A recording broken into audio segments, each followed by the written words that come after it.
Hello, everybody. Welcome to my channel, and thank you for joining. Now, today's episode, you can see a young man on the bottom of my screen here, is a very sexy-looking young man over there. Now, we've brought him in. We've actually chased him down the streets. He was driving his Ferrari. Okay, he's got a $12 million team. We know that he stole some cash. We've been chasing him down Lygon streets. He went to St Kilda Yacht Club because he went on his yachts. Okay, I jumped on my dinghy while trying to catch him, but we finally caught up. And the young man over here is Fahri, all the way from Roxburgh Park, okay, the northern suburbs of Melbourne, and the team name is Sucuk Eggs. And for the record, this evening, because I knew I was going to interview this young man, I decided to eat some sucuk and eggs myself. So I've actually finished my sucuk and eggs. I've got very garlicky bad breath today, so I apologize, Fatih, about my bad breath. But welcome to the show, young man. Thank you, Abs. Glad to be here and to be here with you. Oh, my goodness. Now, for those of you that don't know who this young man on the bottom is, not only did we bring in Fahri, but Fahri is the #1 ranked team in Australia, actually in the world, in the universe right now, in all of universe, even Mars. They don't have someone like Fahri right now. So we've got him on our show. The people, the aliens at Mars, at Saturn, Jupiter, no one can have him, but he's on the Abs Magic show, or the Scodfather show. Now, me and Fahri go back a long way. It actually started last year, me and Fahri, because my daughter worked at the airport, and believe it or not, Fahri's son worked at the airport, and they worked together, and they had a conversation. And my daughter said to Fahri's son, he said, "Look, my dad's Supercoach #1, okay?" And Fahri got excited. Okay, he jumped on my show, jumped on the Scodfather channel, and he saw that I was there. So he did one better this year. Okay, he thought, well, if the Scodfather can do it, I could do it too. So he's now become the #1 player in the universe. And absolutely congratulations, young man. You've actually smashed it. A $12 million team. My team is only worth 11.4 mil. You got $600,000 more than my. You've actually got a gun player in your team that I can't even have. So that's an absolutely unbelievable achievement. So congratulations on that. Thank you, Abs. That's very humbling with the words that, the way you've just spoken. I'm glad to be here. Glad to be in the position that I'm in. I am so stoked. Now, we're going to get you over the line, Habib. Okay, now we're going to get you to #1 end of the year. Okay, now being #1 now is one thing, but let me tell you something. I've looked at your team. I'm freaking out. I mean, every decision you have made is gold. Okay, so I'm actually going to start copying you now. So I'm going to change. We're going to bring on. I'm going to change my whole team. Just make it sucuk and eggs, and I'm going to do pastırma and eggs. Okay, because I like pastırma as well. So I'm going to do pastırma and eggs, and we're going to start first with your starting team. We're going to work out how you started your team. Now, this is the current team after trades. Okay, we've made some trades. We're going to go through what trades have been made. Okay, now with Fahri. Okay, now the thing is, I'm not going to offer him any advice because the reason is I need advice from Fahri. He's not the one that I should be giving advice to. I should be getting the advice from this young man. So when it comes to team selections, I'm never going to interfere with him because he needs to do what he's doing, because whatever he's doing, it's magic. Okay, it should be called a magical sucuk and egg. So we're gonna look at his team now. Okay, now his current team in defense, he has Whitfield, Clark, and Roberts. He's keeping Roberts this week, but this is actually after trade. So he's keeping Roberts there. He's got Bice, he's got Trainer, he's got Reed. We can almost say that the defense, he's structured very different to most people. Okay, now he's moved Sinclair and Sheasels into the midfield, so he's actually got more defenders, but he's structured it in a way where he's keeping his best scoring rookies on field, is what I'm seeing here. Okay, so we've got Roberts, Bice, Trainer, Reed, all good scoring rookies, all on field, and this is his magic. This is how it's happening. Okay, look at his M8. It's Oliver. Okay, he has no rookies. He's actually got Gross on the bench. I got Gross on field because I need his points. His Gross is on his bench. It's a luxury. Now he took a gamble last week with Briggs. So he brought in Briggs because he had to remove who did you have last week, Habib, on your Luke in your Jackson. ruck?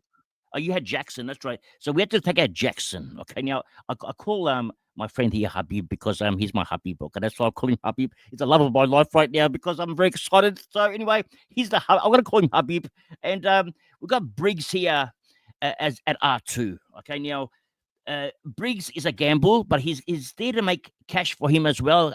One or two big spike games, and all of a sudden Briggs' price goes up to 550, 600K. And I would say most likely is when he'll probably upgrade him later on to a better ruckman. Now, looking at the forward line, now we can see here we have Rankin, McRae, Smith, Moore, and Caleb Daniel with Levi Ashcroft. This is a very powerful team, okay? And Cleary's on his bench. I've got Cleary on field. I can't afford to have him on the bench. And we've got Lindsay here at flex. And this is a masterpiece, okay? This is like a Picasso painting. Unbelievable. Now, I'm going to ask some questions to this young man now, okay? We're going to start first with, where were you ranked in round one? What was your ranking in round one? And after your ranking, did you think at all that you would have a team that would be ranked number one? Okay, so let's ask these first questions. What was your ranking at the end of round one? Well, when I woke up in the morning and I sort of opened up the app like most super coaches do to see, I saw, like, what was it, 660 or something like that. I couldn't. And that's pretty impressive. After one round, I've never been ranked 660 after one round. I'm usually ranked 10,000 or something. So that's a huge ranking. I was so happy until Thursday night. And who did we trade out after round one? Who were the disappointing players that had to leave this team, and who arrived into the club? I started abs with Finlayson. I also started with Flynn. Okay, yeah. A lot of us did that, yeah. Yeah, and the other one was Peatling. We all did that as well. So you traded all three of them out first round after round one? Straight away. No mucking around. So you started a team pretty much mid-price madness, would you say? Yep. Would you get mid-price madness? I mean, last year, coming into this year, I said I'm not going to go any mid-prices. I'm not going to listen to anybody. I'm just going to go guns and rookies, no mid-prices. And lo and behold, I listened to everybody and I just took all the mid-prices. Well, you didn't listen to me because you got all the good ones, okay? Because I got all the Spuds, so it wouldn't have been my channel that you were listening to. But who did you bring in for these three Spuds? You took these three Spuds out. Who did you bring in for these three? Okay, the first one, Peatling, went straight to Warner from Sydney, the rookie Warner. So I downgraded to Warner. Finlayson, I downgraded straight to Lindsay. And the other one was Flynn. Went straight to Jackson. Straight up to Jackson. Yeah. Well, the Jackson move was a good move because of the fact that he averaged so well. You would have made some cash on him as well. I think. Well, I'm not sure what he. Well, the next three rounds, Jackson outscored both Gawn and Cherry. Yeah, he went nuts. You were actually unlucky that he got injured because he was running hard. So, but it doesn't matter. Sometimes you get unlucky. Sometimes you get lucky. The same thing. That's the way. I mean, he outscored both Gawn and Cherry. He went up in price, whereas the big dogs, they all went down in price. That's right. Yeah. So end of round one, okay. We'll start at round one. You were ranked in that 600 range. So after these trades, what was your ranking in round two? Round two, we actually lost a little bit of ground. We went to 811, and I probably expected that subconsciously in one way or another. I'm not too sure why, but I expected to lose a little bit of ground, but I went to 811. Lost a little bit of ground, but I was still happy to be in the top 1,000. Well, yeah, it's a massive achievement. Even to be in a top 1,000 at the end of round 15 is a good achievement, let alone in round two. So having a good start is huge, and you are the prime example of this, as we can see now that you're ranked one. So what did you do in round two? Who were the players you traded out? Who were the Spuds that left Sucuk Eggs in round two? Okay. This one here might surprise a few people. I traded out Petrarca. Well, that's a and what was your price? It was about 550K at the time, wasn't he? It was what have I got? 556. Well, that's a big move. Okay, so it takes sometimes big gutsy moves like this. Okay, sometimes you got to bite the bullet. You sort of saw that Petrarca wasn't doing it. He actually it was a right call. It was incredible.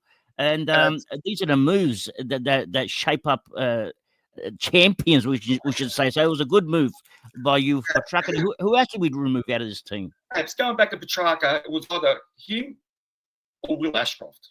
I was trading out.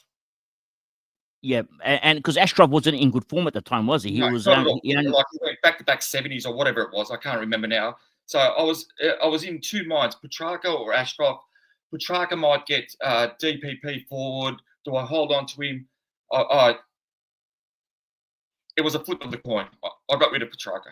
It landed tails, I think, and it was a good call of the tail. It was a good flip. Okay, sometimes these flip coins don't work, but this is a good flip. Okay, now this was actually a game changer for you because we've seen what Will Ashcroft has done, all right, and people that started Will Ashcroft that actually kept him. Even I got another mate, Engo, we call him, and he's also got Will Ashcroft, and he was asking, he was going to trade out Will Ashcroft and trade in Callahan at the time, but Callahan had the buy, and I said to him, just wait till after Callahan's buy, then you can get Callahan, because at the time Callahan scored that 145 and another 100.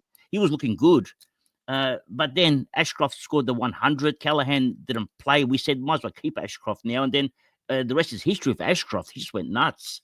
So that was a great flip of the coin for you on that one. Huge. That one was huge. Yes, and who was the next trade that you did? The Spud. Well, short. So you got rid of him in round 2. That's a good call. Straight out in round 2. Straight out. And who replaced him? Yeah, short. So I traded out Petrarca, downgraded to Henderson.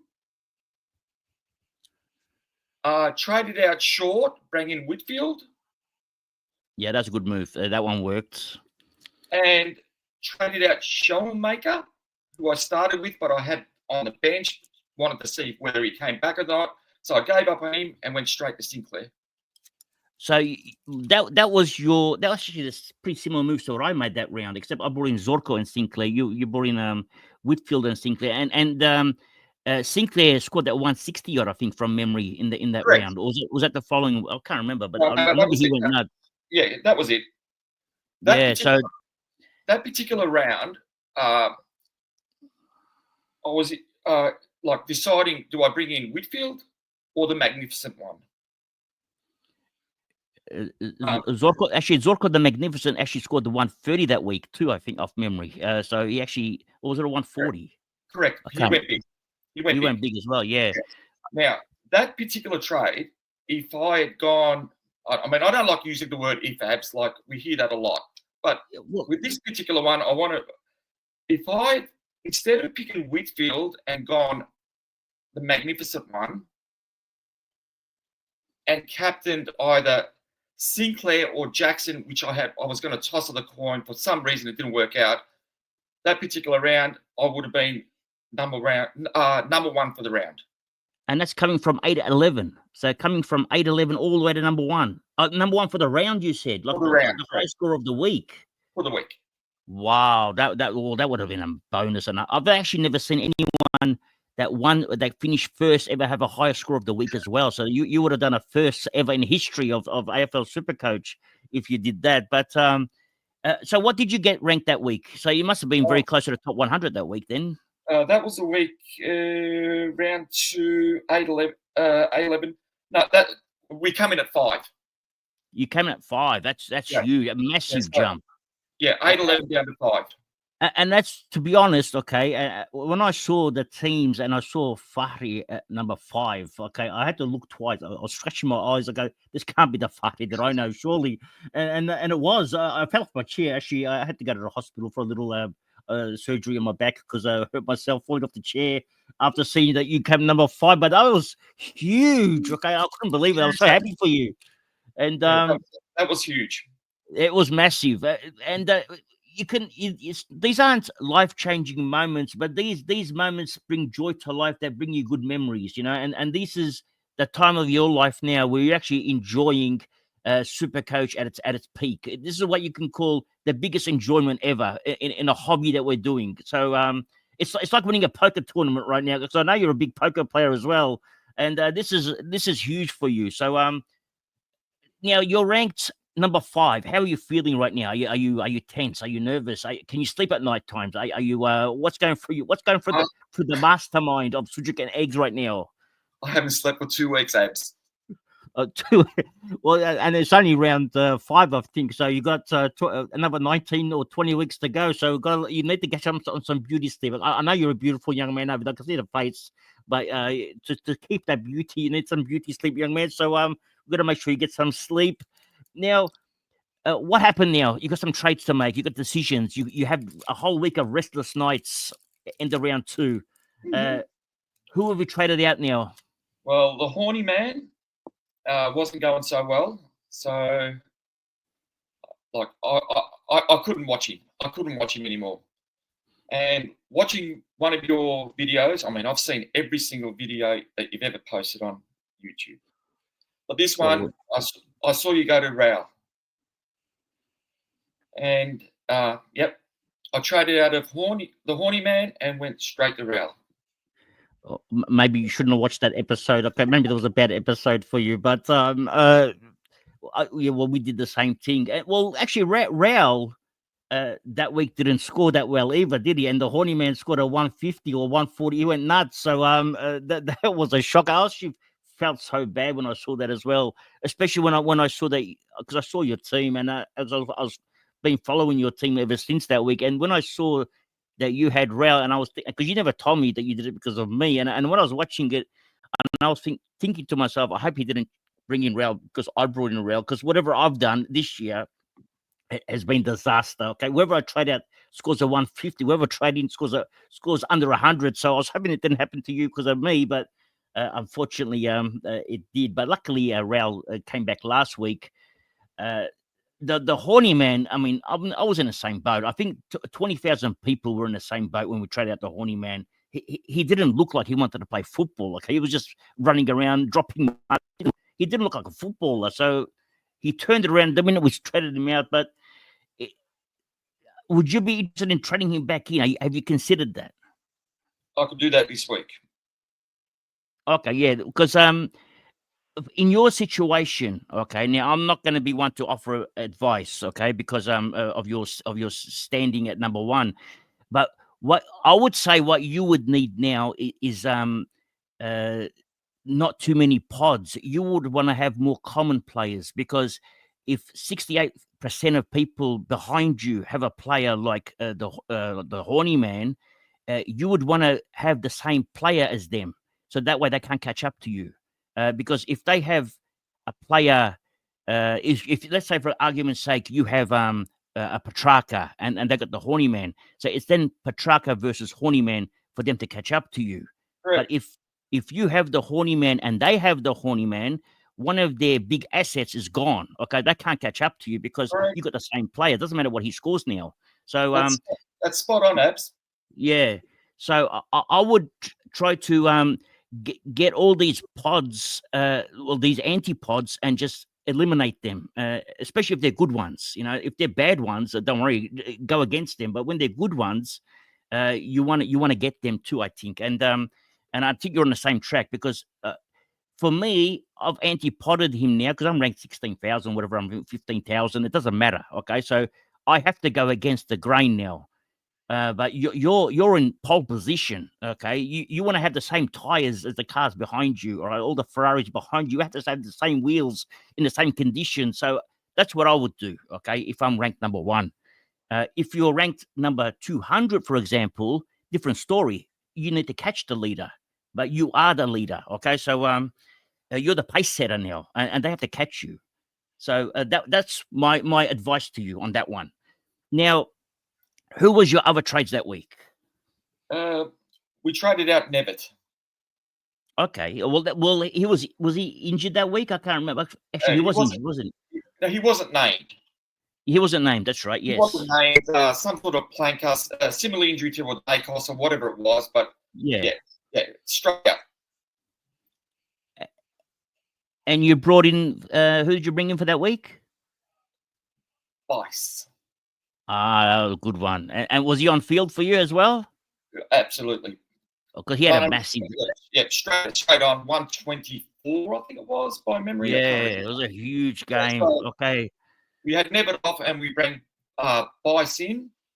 And the third trade was so we went. The third trade was Cambrielli to Moraes, which everyone probably. Yes. And Cabra hasn't come back yet either. So that was also another good move. Yeah. And the Nevitt move actually worked because Nevitt the following game he scored a 20. It was a sub, so he didn't do anything. And even last week he didn't do anything. So that was another good trade from yourself. Yeah, I was happy with that one. And then when the scores came up and the rankings came out on the Sunday nights, and you looked at these sheets, where was Sucuk Eggs that week? Numero uno. And did you fall off the chair? Did anything happen? Did you believe this? I mean, did you think you were having a dream? Did you have to slap yourself in the face or something, or did you put fire on your bum or something like that just to make sure you pinch yourself? Was it a dream or was it real? How'd you feel? I was actually in bed, lying down, and I wasn't sure if I'd get to number one. I thought I'd be somewhere between 5 and maybe 20. So I picked up the phone, off my table in bed, near enough to midnight. So I picked it up, had a look, and I nearly fell out of the bed. Unbelievable, and I can imagine because I've been through this situation. I've had these emotions, and these thoughts, and the feeling. I can tell you because not many people have experienced this. The feeling is unbelievable, and you get goosebumps. You just can't. You just don't know what to do. You don't know. You feel like you're floating on the clouds. So you would have been so excited, and. Yeah. I remember even chatting to you that week, and you were telling me because you got Rowling and he didn't score well. You go, I think I've lost. I'm going to drop out of my top 5 now. You're not going to make it. And I remember that conversation, but it didn't happen like that. So, what happened the following week? Now you got trades to make. Now you're the number 1 ranked team. Okay, now that we're virtually up to this week now. So what happened at the start of last week, virtually? So what were the trades last week? Well, that week, disaster. We lose Jackson. Yes, that was a big one. But then again, Shrek was coming into the team as well, so probably did you a favor. You probably got He's probably sold Jackson at the highest price too. So it may have been a disaster, but it may have been a blessing because at the moment you are blessed, young man. So it could have been a blessing for you as well. What are you gonna do with DeConning? We're not trading DeConning.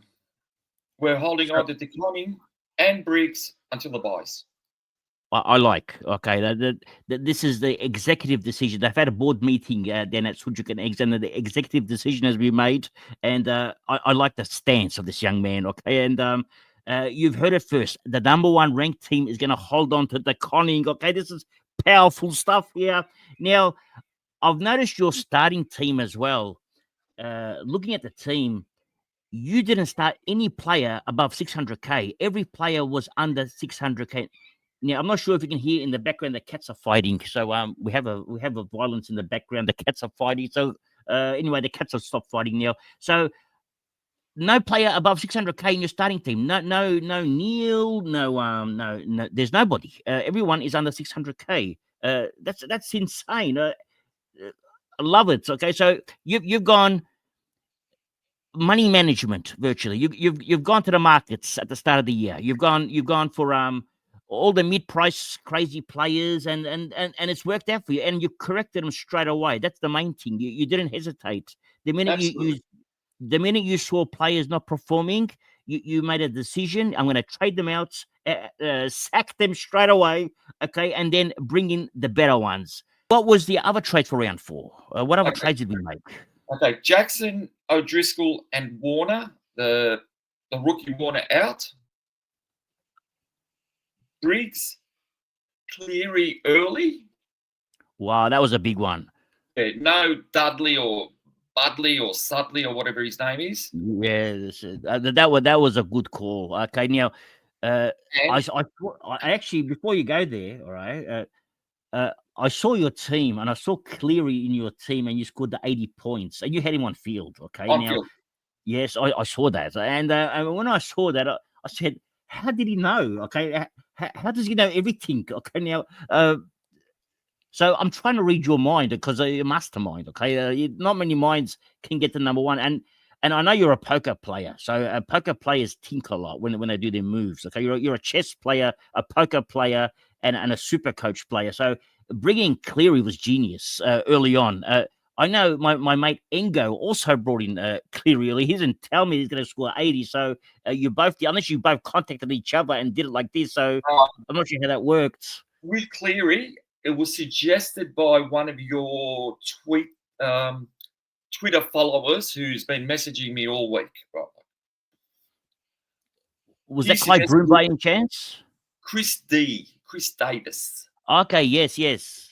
So if you can sort of add him as a mention for the Cleary, I don't know if you want to. It's up to you. You're the boss. Yeah. Well, Chris is actually a good friend of mine. He chats to me every day. So I'm surprised he didn't tell me about Cleary. I'm gonna chat to Chris now. So what did you tell me about Cleary? Just come down. I'm gonna tell him off. Okay, anyway, he didn't tell me. Gave me all the gossip. Gave me nothing.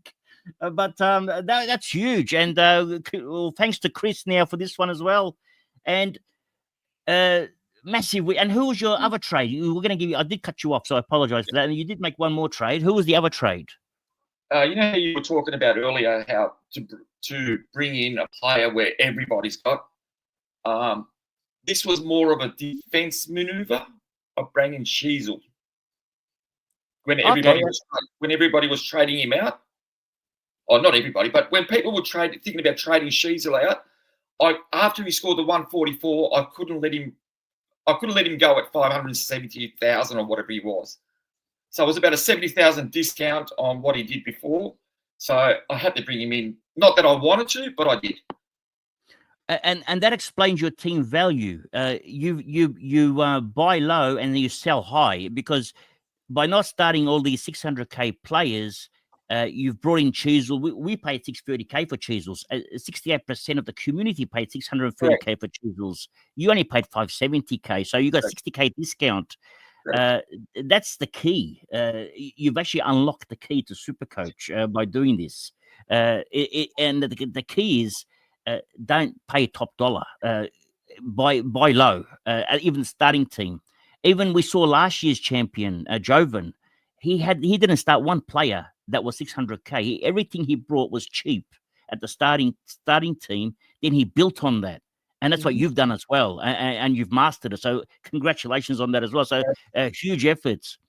Now, how did you score last round? I mean, I saw your score last round, and I was looking at my score, and my score was looking like a good projection. Like I was looking at 2350 at one stage, and then the Spuds at the last game of the round, they all sputtered up and did nothing. So my team didn't do that well, but your team still did. Your team held up because your structure is solid. So how did you score the last round? What did you score? 2,360. Massive, and you kept your ranking, obviously, because that's why you're here today. So we got the number one ranking.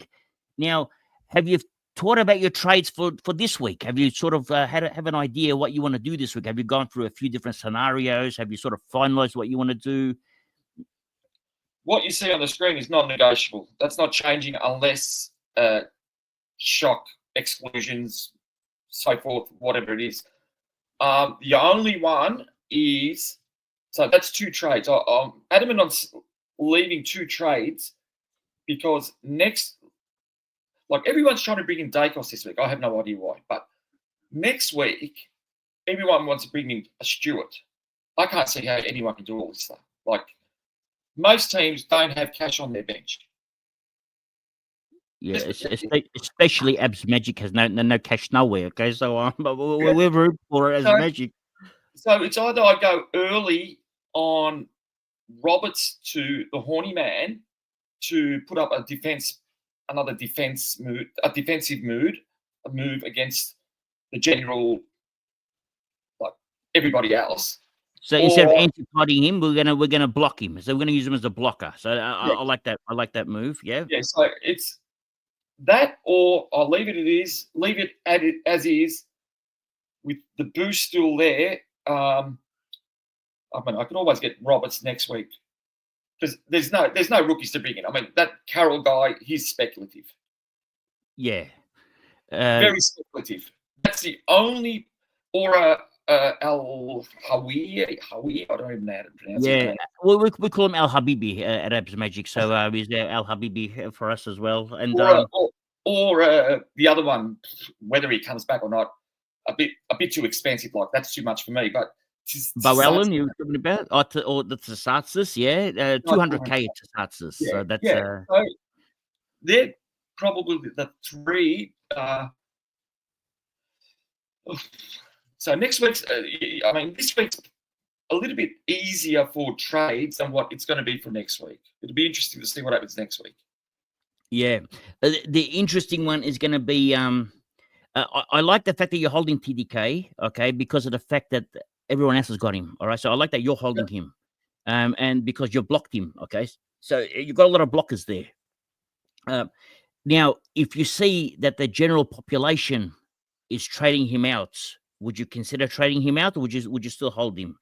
Who are we I'm talking just about? TDK. If let's say, for example, 50% of the owners trade TDK out next week, would you follow them? Next week. Okay, no, this Yeah. week they're not, but next Yeah, week. this week we're holding him. Yeah, but next week, Next week, absolutely. I'll look at it. If 50% trade him out, you'd probably go off the flow as well because, Correct. Yeah, yeah, correct. You're right on there. You're spot on. Like if TDK is a big swing out, like I can't sit on him. Yes. I'm just going to wait. Like if he somehow gets 100 or 110, 120, I can't see trading him out. You can't. No, you cannot. You actually keep it, and plus, TDK can actually get forward DPP if you hold him for 5 more weeks. He may actually end up with forward DPP, so actually could be very useful for us. That's another advantage. Plus, once he gets that forward DPP, and we don't know if Pittenet's going to play the whole year anyway. So if Pittenet drops out of the team, then you can actually move TDK to the forward line. So it's another bonus for you. So by holding TDK, a lot of advantages. Absolutely. Okay, now to end today's video, okay, looking at this team, what have we learned from this young man, Fahri? Okay, the mastermind behind Sucuk Eggs. What have we learned from him? Okay, now from what I've seen here, and I've actually learned a lot from him. Even just talked to the young man today. What I've learned from Fahri today is this: starting team, no player above 600K, even though I've been promoting this. And I actually said at the start of the year myself that I was going to have no players above 600K. And I still got Condino, and I brought in Cheezels, and I started him. But Fahri stuck to his guns. No player above 600K. And there you go. It's a $12 million team. By the time we get to a round, which round are we? We're in round 6. He's already got a $12 million team. Now, it's insane. And if you look at his weaknesses in his team, there are no weaknesses. I mean, taking a look, I'm going to scroll down this team now. All right, we're going to scroll down to the team. We look at the rucks. Maybe the weakness may be where is the weakness? Because we're going to take one score off here too. Because, for example, it's best 22. So if you've got best 22, maybe who's Kieran Briggs playing this week? Who's GWS playing this week? That's probably your weakest link right now is Kieran Briggs. And he's not even that weak because he's scoring what all the other ruckmen are scoring anyway. So it doesn't matter. And he's still averaging, well, take that game out where he got injured. He's still averaging around about 95 to 100. So it's still a good average. Lindsay's probably his weakest link, and he's not even going to be counted in the score. So this team is most likely going to even get further ahead this week and probably put an extra 50 points on every single week on his opponent. So it's to me, this team is actually now unbeatable. Okay, this team. If I was working for the Herald Sun, I'd actually offer him 45K and say, look, would you take 45K right now, or would you want to keep continuing? That's what I would do if I was working for the Herald Sun right now, because this team is sensational. And congratulations, Fahri, on this team. And you're an absolute legend for coming onto the show as well. You're actually my first ever guest. Okay, so I'm honored to have you on the show, and I'll be chatting to you as I always have been on our private chats. And wish you all the best for the rest of the season. We're all going to follow you very close. We may even bring you back on in a few weeks' time to see how your team's going. And once again, thank you for coming on, and wish you all the best for the rest of the year. Thanks for having me, Abs. Now, that was our interview with Fahri, and he's a very fine young man. Actually, we ended up chatting for another hour after we finished the podcast, so we had a good long chat, and that's all for today. Thank you for joining, and remember one thing. It's nice to be important, but it's important to be nice. Ciao for now. That's all, folks.